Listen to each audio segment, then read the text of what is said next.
আসসালামু আলাইকুম ভিউয়ার্স। তো চলে আসলাম আজকে ঐতিহ্যবাহী গরুহাট হযরতপুর বাজার কেরানীগঞ্জ। তো আজকে বাজারে যে গরুগুলো আজকে ঘুরে দেখাবো, ততক্ষণে আপনারা সবাই আমার সাথে থাকবেন। ধন্যবাদ সবাইকে।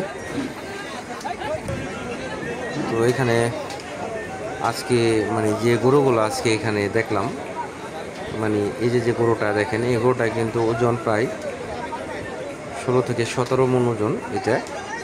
তো এই গরুটা বিক্রি হয়ে গেছে। তো এই গরুটা বিক্রি হচ্ছে হলো 7,50,000 টাকা। তো এদিকে যে গরুগুলা এগুলা কিন্তু খুব সবগুলাই বড় সাইজের গরু, প্রায় 8 থেকে 10 মণ ওজনের যে গরুগুলা এগুলা। আর হচ্ছে এই যে একটা গরু, লাল গরুটা দেখতেছেন, এই গরুটা বিক্রি হয়ে গেছে 1,70,000 টাকা। তো এদিকে আমি আরো কিছু গরু আপনাদের দেখাবো।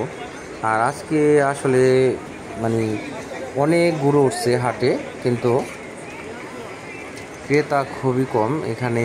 আজকে ক্রেতা খুবই কম। আর ক্রেতা কম বলতে আজকে তো ঈদের আরও অনেক দিন বাকি, যার জন্য সবাই কিন্তু গরু কিনবে না। অনেকে আছে যে তার বাসায় গরু রাখার জায়গা নেই, সে কীভাবে একটা গরু কিনা নিয়ে যাবে।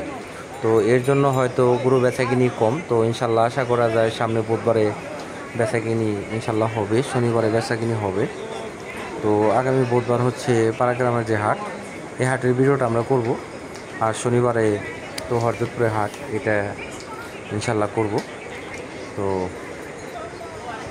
এ পর্যায়ে আমি এদিকে যদি দেখাই, গরু কিন্তু আসলে আমি দেখেন যতগুলো গরু কিন্তু আপনাদের দেখাইছি, গরুগুলো কিন্তু খুবই সুন্দর। আজকে যে গরুগুলো আসছে আমাদের বাজারে, এই হযরতপুর হাটের যে গরুগুলো আসছে, গরুগুলো কিন্তু আসলে খুবই সুন্দর। যে দেখেন, এই গরুগুলো দেখেন, খুবই কিন্তু সুন্দর। তো আসলে ক্রেতা খুবই কম, ক্রেতা নাই। আর আমি যে সময়টার মধ্যে আজকে ভিডিও করতে আসছি সকালে, এর জন্য হচ্ছে ক্রেতা খুবই কম। এই গরুটা বিক্রি হয়েছে। তো আমি কথা বলতে চাইছিলাম, ভাই কথা বলে নাই। তো এদিকে আমি দেখাবো।